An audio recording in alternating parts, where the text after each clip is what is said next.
Master minds commerce చదవాలనుకునే 10th inter విద్యార్థుల తొలి ఎంపిక. నమస్తే రమ్మ గారు. నమస్తే జయ. రమ్మ గారు ఏదైనా మంచి నావెల్ చదువుతారా? చెప్తా. మల్లాది వెంకటకృష్ణమూర్తి గారి మందాకిని చెప్పాం కదా. అవునవునండి. అప్పుడే పర్మిషన్ తీసుకున్నాను ఇంకో నావెల్ కూడా అని చెప్పా. అందమైన జీవితం. ఓ, మన అందమైన జీవితమా? అలాంటిదే. అయితే ఈ మందాకిని చూసిన తర్వాత వారు నేను అడిగిన జయం నావెల్ కూడా చెప్పండి అన్నారు. సో జయం కూడా చెప్దాము. ముందు ఈ అందమైన జీవితం ఫస్ట్ పర్మిషన్ తీసుకున్న బుక్ ఇదే. ఏంటి రమ్మ గారు, అన్ని మన పేర్లే కనిపిస్తున్నాయి. మన పేర్లే కాదు, అవి ఆయన పేర్లు మనమే పెట్టుకున్నాం 100% అసలు. ఎందుకంటే 80s లో వచ్చిన నావెల్ ఇది. అప్పుడు సీరియల్ గా వచ్చింది, తర్వాత ప్రింట్ చేయబడింది నవలగా. ఏంటి టీవీలో సీరియల్ గా వచ్చి బుక్ లో అప్పట్లో 80s లో టీవీ సీరియల్స్ ఎక్కడున్నాయి? Okay okay. పత్రికలో వారపత్రికలో సీరియల్ గా వచ్చింది. ఫస్ట్ మొదట చదివినప్పుడు ఏవో అంటే ఇలాంటిది సాధ్యపడుతుందా అనిపించిన ఒక ప్రత్యేకమైన నవల. ఓకే, స్నేహం.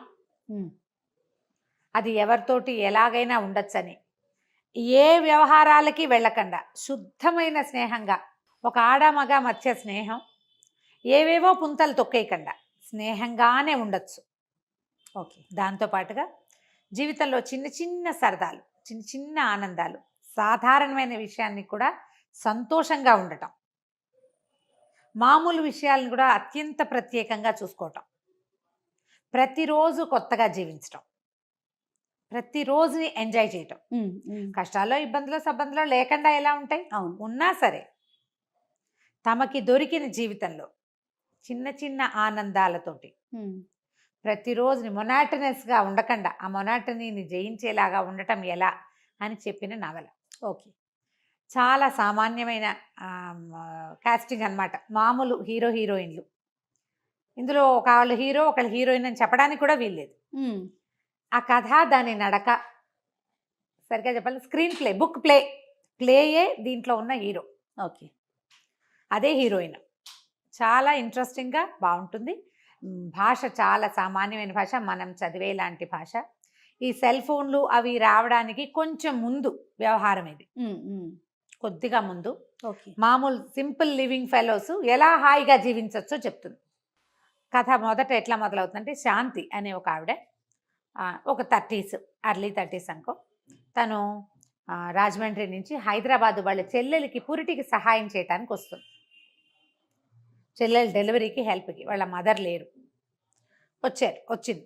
ఇవి వచ్చినప్పుడు ఏంటంటే వీళ్ళు హాస్పిటల్కి వెళ్తాం, తను ఎలా రైల్వే స్టేషన్ దిగింది, మిడిల్ క్లాస్ జీవితాల్లో ఎలాంటి కొంచెం మొహమాటాలు, ఎలా కొంచెం మేనేజ్ చేయటాలు అవి ఉన్నాయో అట్లా కనపడుతూ ఉంటాయన్నమాట.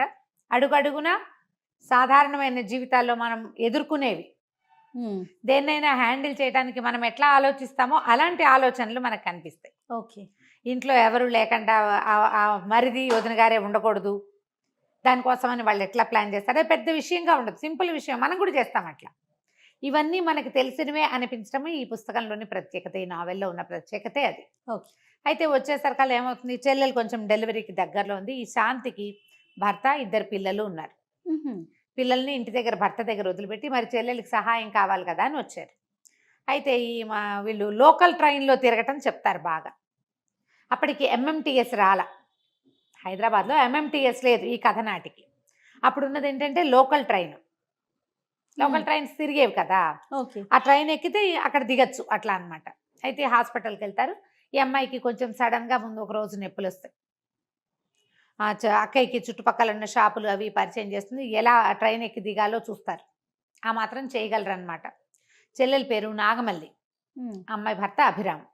వీళ్ళిద్దరు క్యారెక్టర్లు కనపడతాయి. వాళ్ళకి పెద్ద ప్రాముఖ్యత ఏమున్నట్టు ఉండదు, కథలో ఉంటారు.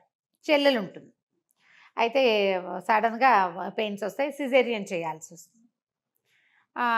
పాపాయి పుడుతుంది. పుట్టాక ఏమవుతుంది, ఇంటికి వెళ్ళి సామాన్లు తేవాలని శాంతిని నువ్వు వెళ్ళమంటారు. వెళ్ళమంటే ఈవిడ ఒక ఆటో ఎక్కడానికి ఒక ఆయనకి చేంజ్ మార్చాల్సి వస్తుంది. చేంజ్ అతను ఇచ్చేస్తాడు డబ్బులు. ఆయన డబ్బులు తన దగ్గర ఉండిపోయినాయి అనుకుంటుంది. అతను కనపడితే ఇద్దామనుకుంటుంది. కనిపిస్తాడు అతను, మర్నాడు. అతను ఏంటంటే ఒక ప్రత్యేకమైన స్వరూపంతో ఉన్న మనిషిగా కనపడతాడు. ఈ అమ్మాయి కొంచెం అందగత, కానీ 5'6", 5'7", 5'8", కొంచెం పొడుగాట ఆవిడ. ఎర్లీ 30s అని చెప్పాం కదా. ఆయన కొంచెం లేట్ 30sలో ఉంటాడు, సన్నగా పొడుగ్గా, చక్కటి కంఠస్వరం. కంఠం చాలా బాగుంటుంది.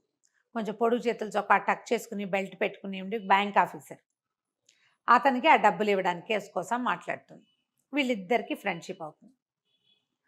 తర్వాత మధ్యాహ్నం మళ్ళీ చెల్లెలు సిజేరియన్ అయింది కదా, 10 రోజులు 9 రోజులు హాస్పిటల్లో ఉండాల్సి వస్తారు. మరి రోజు తిరగాలిగా. వీళ్ళకి సహాయం ఏం చేస్తారంటే వాళ్ళ వదిన వాళ్ళ అమ్మ, అభిరామ్ వాళ్ళ వదిన వాళ్ళ అమ్మగారిని ఇంట్లో అట్టు పెట్టుకుంటారు. ఆవిడ వంట చేసి పెడతారు రోజు. ఈ అమ్మాయి ఇంటికి వెళ్ళి రాత్రిపూట చెల్లెల దగ్గర పడుకోవటం, పొద్దున్నే లేచి ఇంటికి వెళ్ళిపోయి స్నానం చేసి ఆవిడ వంట చేసి పెడితే ఆవిడ లంచ్ బాక్స్ పుచ్చుకుని వస్తుంది మధ్యాహ్నానికి. సాయంకాలం మరిదొచ్చి రాత్రి భోజనం పట్టుకొచ్చిస్తాడు. ఈ అమ్మాయే తోడు పడుకుంటుంది. ఇట్లా ప్లాన్ పెట్టుకుంటారనమాట.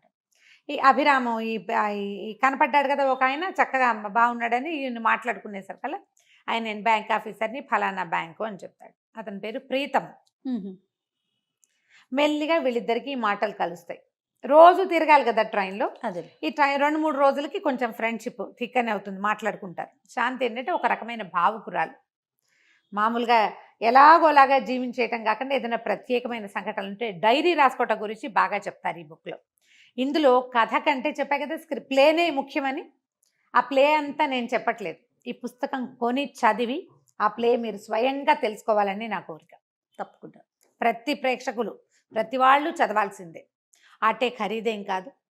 కావాలంటే మీరు 4 ఫ్రెండ్స్ ఉంటే ఓ బుక్ కొనుక్కుని ఒకళ్ళు చదివి మిగిలిన వాళ్ళకి పాస్ ఆన్ చేసుకోండి. కానీ ఈ పుస్తకం ఇంట్లో ఉండవలసిన పుస్తకం అని నా ఉద్దేశం. ఇది ఉండాలి ఈ నవల మన దగ్గర. ఎప్పుడైనా వెరీ లోగా అనిపించినప్పుడు ఆ తిరగేస్తే కాసేపు చాలా ప్లెజెంట్గా అవుతాం. సింపుల్ లాంగ్వేజ్ కూడా. అయితే వీళ్ళిద్దరు మెల్లిగా మాట్లాడుకోవటం మొదలు పెడతారు. అతను తన భార్య 3 పిల్లల గురించి చెప్తాడు. ఒక బెంగాలీ అమ్మాయిని పెళ్లి చేసుకున్నాడు ఆయన. ఆవిడ పేరు మృదుల. 3 పిల్లలు ఉన్నారు. మా పిల్లల పేర్లు, పిల్లవాడి పేరు మాత్రం ఉపేష్, అది గుర్తుంది. ఈ 3 2 ఆడపిల్లలు, 1 మగ పిల్లాడు. సరే వాళ్ళ గురించి చెప్పడం మొదలెట్టాడు, వాళ్ళ లివింగ్ స్టైలు. మరి శాంతి భావుకురాలని చెప్పాం కదా, ఏదైనా ప్రత్యేకమైన సంఘటన ఉన్నప్పుడు అమ్మాయి డైరీ రాసుకుంటుంది. డైరీలో రాసి పెట్టుకుంటుంది. వాళ్ళ నాన్నగారు రాసిన మొదటి కవిత, వాళ్ళ ఫాదర్ కూడా కొంచెం ఇట్లా కవిత్వం అవి రాసి ఆయన ప్రత్యేకమైన రోజులు అలాంటివి గుర్తుపెట్టుకోవటం. ఈ అమ్మాయి హస్బెండ్ ఏ భావుకుడు అది కాదు, ఆయన simple practical normal middle class ఆయన. అయితే ఈ ప్రీతం చెప్తాడు అతను ఎట్లాంటి భావుకుడో అతని వైఫ్ అంతకంటే భావుకురాలు. స్పందనతోటి జీవించడం వాళ్ళ లివింగ్ స్టైల్. ప్రతిరోజు రోజు అదే కాఫీ, అదే నిద్ర లేవటం, అదే రకంగా ఉండటం, అలా మొనాటనస్గా ఉండే జీవితాలు కాదు వాళ్ళవి. కొంచెం ప్రత్యేకంగా ఉంటారు. పిల్లల్ని కొత్తగా ఫోటోలు తీయటం, ఎక్కడికైనా వెళ్తే కొంచెం కొత్తది ఎంజాయ్ చేయటం, ఇలా 2-3 రోజులు మాట్లాడుకుంటారు. అతను ఎంతసేపు తన భార్య పిల్లల గురించి మాట్లాడతాడు, చెప్తాడు. నేను అలా అంటాడనమాట. మళ్ళీ నేను వాళ్ళ గురించి మాట్లాడుతున్నాను కదా అంటే, కాదు నాకు ఇంట్రెస్టింగ్గా ఉంది చెప్పండి అంట. అతను చెప్తున్న విషయాలు ఒక్కొక్కటి టాలీ చేసుకుంటుంది. నేను ఇట్లా జీవించట్లేదే, మా ఆయన ఇలా లేరు అని అనుకుంటుంది. కానీ చెప్పడం మాత్రం ఆయన కూడా అంతేనని చెప్తుంది. అబ్బాయి మా ఆయన ఇలా కాదండి అని.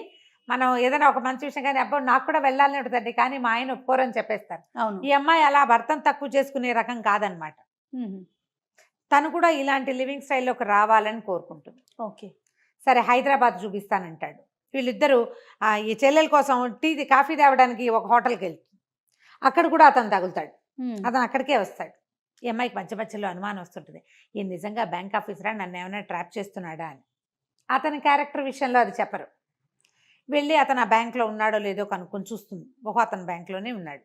బ్యాంక్ ఆఫీసర్ వరకు కరెక్టే. అప్పుడప్పుడు ఒక అనుమానం, వీళ్ళు ఇతను నన్ను ఏమైనా ఎక్స్ప్లాయిట్ చేయబోతాడా అని ఒక సెంటెన్స్ అనిపిస్తూ ఉంటుంది. ఎక్కువ కాదు, ఒక సెంటెన్స్ అనిపిస్తుంది. కానీ దానికి సరిపడా ఇంకేమి క్లూస్ కనపడవు. దాంతో వదిలిపెట్టేస్తుంది. హైదరాబాద్ అంతా తిప్పి చూపిస్తానంటాడు. ఆ అమ్మాయికి ప్రత్యేకమైన ఫోటోలు తీస్తాడు. ప్రత్యేకమైన ఫోటో అంటే ఏం చేస్తాడో అనుకుంటుంది. ఒక రిక్షాని మాట్లాడి తన పక్కన కూర్చుంటాడు అనుకుంటుంది. కాదు, రిక్షా పుల్లర్ని దిగమని, మీరు ఎక్కండి ఫోటో తీస్తానంటాడు. రిక్షా తొక్కుతున్న ఫోటో, అలాంటివి రేర్గా ఉంటాయి కదా. అలా ఒకటి అన్నీ ప్రత్యేకంగా ఉంటాయి. ఒకరోజు ఒక వాటర్ బాటిల్ తెచ్చిస్తాడు. వాన నీళ్లు గిఫ్ట్ చేస్తాడు. ఇదేంటంటే మేము వాన నీళ్ళు పట్టుకుంటాము, మా పిల్లలంతా అందరూ 3 పిల్లలు, భార్య, నేను కూడా ఎవరిది వాళ్ళమే పట్టుకుంటాం. వాన నీళ్లు చాలా స్పెషల్ వాటర్. నేను 80sలో తెలుసుకున్నా ఇది. ఈ పుస్తకం చదివితే మనకి తెలియని ఎన్ని విషయాలు తెలుస్తాయో జయ. మేము కూడా వాన నీళ్ళు పెట్టుకుని తల కడుక్కుంటుండే వాళ్ళం. తలకి ఆఫ్టర్ షాంపూ కింద వాడుకోవచ్చు దాన్ని. చాలా బాగుంటుంది, జుట్టు మృదువుగా ఉంటుందని మృదులు అందుకు వాడుతుంది అంటాడు. అక్కడి నుంచి మృదుల కథలు రాస్తుంది బెంగాలీలో.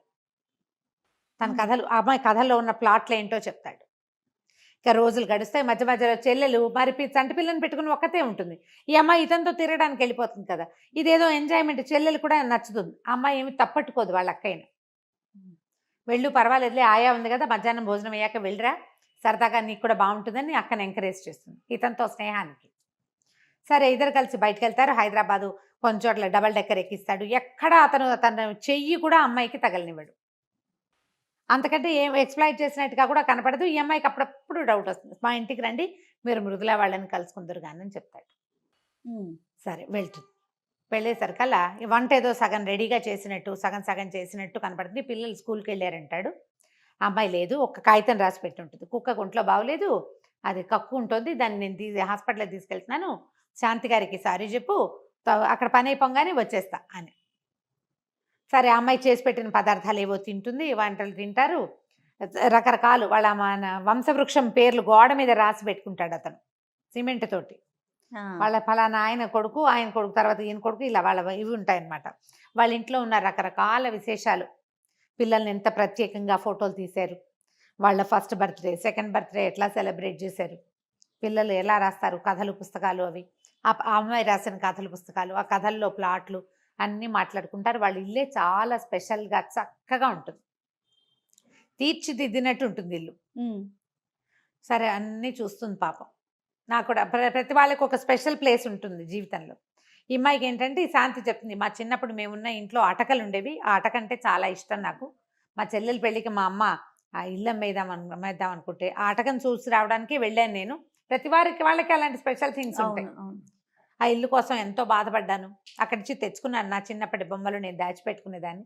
ఈ భావుకురాలు, ఇలాంటి భావనలు అందరికీ ఉంటాయి. కొంతమందికి అవి ఫూలిష్గా కనిపిస్తాయి, కానీ వాటి ప్రత్యేకత ఏమిటి, వాటి వల్ల మన జీవితం ఎంత బాగుంటుంది అనేది వాళ్ళకే తెలుసు, ఎవరికి వాళ్ళకే తెలుస్తుంది కదా. మనం కూడా చాలా ఎక్కడికో వెళ్ళిపోతాం, సడన్గా మన చిన్నప్పటిది జ్ఞాపకం ఒకటి వస్తే ఎలా ఉంటుంది, మైమర్చిపోతాం కదా, మురిసిపోతాం సరిగ్గా చెప్పాలంటే. ఈ ఇద్దరు అలాంటి సంభాషణలు వస్తాయన్నమాట. ఎంతసేపు చూసినా అమ్మాయి రాదు. ఆ కుక్కకి ఏమైందో, సరే మా చెల్లెలకి సాయంకాలం టిఫిన్ వేళ అయిపోతుంది, మరిది వచ్చేస్తాడు, ఇంక ఎంతసేపు ఉంటుంది, తీసుకెళ్ళి వదిలేస్తాడు. మృదు ఎలా ఉంది ఏమిటి అని అడిగితే మృదుల లేదని, ఇలాగా హాస్పిటల్కి వెళ్ళిందని, రాలేదని చెప్తుంది. పిల్లాడు ఈవిడ శాంతి కొడుకు కుందేళ్ళు కావాలనుకుంటాడు హైదరాబాద్ నుంచి, ఆ మాట అతనికి చెప్తుంది. సరే ఏమవుతుంది, ఈ లోపల భర్త వస్తాడు, ఈ అమ్మాయి భర్త భాస్కర్ రావు ఏదో ఆయన పేరు. ఆయన హాస్పిటల్కి వెళ్ళేది మధ్యలో ఏం చేస్తారంటే చోర్ బజార్కి తీసుకెళ్తాడు ఈ అమ్మాయిని. అక్కడ ఒక గడియారాన్ని బాగా బేరమాడి, వాడు 300 అంటే చివరికి 140కో 150కో కొంటారు. ఆ బేరమాడేటప్పుడు అక్కడ ఎవరో వీళ్ళకి తెలిసిన ఆయన ఒక ఆయన ఉన్నాడు, ఆయన భర్తకు చెప్పాడు ఎవరితోటో వచ్చింది. అయితే ఇప్పుడు ఈ చెల్లెలు ఏం చేస్తుంది, ఈ అమ్మాయి ఎక్కడికి వెళ్ళింది అంటే రాజేశ్వరిని ఓల్డ్ క్లాస్మేట్ కనబడితే అక్కడికి వెళ్ళిందని చెప్పేస్తుంది. చాలా టెన్షన్ పడ్డాను, పుసుకొని నేను బాత్రూంలో ఉన్నప్పుడు నువ్వు వచ్చేసి బావగారికి ఏం చెప్పేస్తావోనని, రాజేశ్వరి బాగుందా అలా మాట్లాడి అక్కని మేనేజ్ చేస్తుంది. ఈ రాజేశ్వరి భర్తే నాతో బజార్ వచ్చాడని చెప్తుంది ఈ అమ్మాయి. ఆయన నిజం చెప్పరు, ఇలా ఎలా తీసుకుంటారో తెలియదు కదా. అవును. సరే ఇలా రోజులు గడిస్తే అతను ఏమంటాడు, వాళ్ళు వదిన వచ్చి ఉండొచ్చు కదా, నువ్వు ఇంకా ఎన్ని రోజులు ఉంటావు, పిల్లలు బెంగ పెట్టుకుంటున్నారు, ఇంటికి వచ్చేసేయమంటాడు. ఆ అమ్మాయి హాస్పిటల్ నుంచి ఇంటికి వచ్చే టైంకి ఈవిడ కూడా చెప్తుంది నేను ఇలా వెళ్ళిపోవాల్సి వస్తుందని. అదని చెప్పేసరికి సరే ఈ 8-9 రోజుల పాటు ప్రతిరోజు ఒకళ్ళ విషయాలు ఒకళ్ళు బాగా క్లోజ్గా చెప్పుకుంటారు. మృదుల ఆమె యొక్క గొప్పతనం, ఆమె యొక్క తెలివితేటలు, ఆమె యొక్క ప్రశాంతమైన జీవన విధానము, ఆమె పుస్తకాలు రాయటము, కథలు రాయటము, వీటన్నిటి గురించి బాగా ఒకళ్ళ జీవితాల గురించి ఒకళ్ళు వివరంగా తెలుసుకుంటారు. ఇప్పుడు ఊరు వెళ్ళిపోవాల్సి వస్తుంది. అయితే కుందేళ్ళు పంపిస్తాడు అతను, మృదుల పంపించిందని రాస్తాడు ఆ పుస్తకం మీద, ఆ పేపర్లో ఉంటుంది, మీ వాడికి నా గిఫ్ట్ మృదులాంటివి పంపించిందని చెప్పమని. కుందేళ్ళు పుచ్చుకెళ్తుంది, కొడుకు పిల్లలు సంతోషిస్తారు, మొత్తాన్ని ఇల్లు వాకిలి సర్దుకుంటుంది. బారసాలకి రమ్మని ఉత్తరం రాస్తారు వీళ్ళు. 3 నెలలు గడిచిపోయాయి అనమాట. బారసాలకు రమ్మంటే బారసాలకు వస్తుంది. ఈ అమ్మాయి ఏమనుకుంటుంది, సడన్గా వెళ్ళి ప్రీతంని చేయాలనుకుంటుంది, సర్ప్రైజ్ చేయాలనుకుంటుంది. సరే చుట్టాలో ఎవరో పిల్లవాడిని అడుగుతుంది, అడిగితే సరే తీసుకెళ్తానంటాడు. అక్కడికి వెళ్ళేసరికల్లా పక్కింటి ఆంటీ ఉంటుంది, ప్రీతం లేడు, మృదుల వాళ్ళే, మృదుల ఎక్కడుంది అని ప్రీతంకి ట్రాన్స్ఫర్ అయింది, రేపు మార్నింగ్ ఈవినింగ్ ఫ్లైట్లో తను కలకత్తా వెళ్ళిపోతున్నాడు అంటే మృదుల వాళ్ళు అంటుంది. మృదుల ఎక్కడుంది, మృదుల చనిపోయి 6 నెలలు అయిందని చెప్తుంది. మృదుల పిల్లలు కార్ యాక్సిడెంట్లో చనిపోయారు. ఈ అమ్మాయి పిచ్చిగా తలకిందులైపోతుంది. లేని మృదుల పిల్లల గురించి అతను 10 రోజులు చెప్పాడు తనకి. వా. ఉన్నట్టే చూపించాడు. తేరుకోలేకపోతుంది అనమాట. ఇంటికి వచ్చి తెగ ఏడుచేస్తుంది, చాలా బాధపడుతుంది. అతనితో అంత స్నేహం కలిసింది. మరి వాళ్ళు ఉన్నారనే ఆ అమ్మాయి మీద ప్రత్యేకత గూస్ బంప్స్ వస్తున్నాయి. అవునండి. ఆ పుస్తకం చదివితే అలాగే ఉంటుంది జయ. అసలు ఆ సీరియల్లో ఆ అమ్మాయి లేదు అని తెలిసినప్పుడు ఎంతసేపు ఏడ్చాను నేను. అప్పటికి కొంచెం చిన్నపిల్లను కదా. అదే అదే ఆ మృదుల మీద చాలా, అమ్మాయి వ్యక్తిత్వం మీద ఒక అద్భుతమైన అవగాహన వచ్చేస్తుంది మనకి. చాలా స్పెషల్ లేడీ. కనుక ఇంకా ఇన్ డెప్త్ ఇంకా ఎంత బాగుంటుందో, ఎంత బాగుంటుందో, ఎంత ప్రత్యేకమైన వ్యక్తో అమ్మాయి. ఇతను ఎంత హ్యాండ్సమ్ గా ఉంటాడు. మృదుల ఫోటోలు కూడా చూస్తాం, అమ్మాయి కూడా చక్కగా ఉందనిపిస్తుంది. పిల్లలు ముద్దుగా ఉంటారు. అసలు అమ్మాయే లేదు, తనతో మాట్లాడే నాటికే అమ్మాయి లేదని తెలిసి తేరుకోలేకపోతుంది.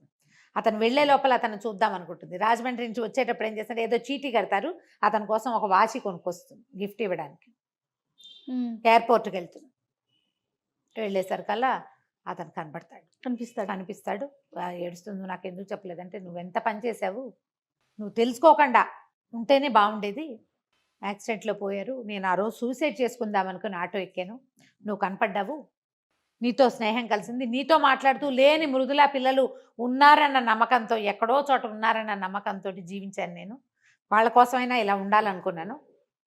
నీ 10 రోజుల స్నేహం మృదులని పిల్లల్ని బతికించి ఉంచింది నా జీవితంలో.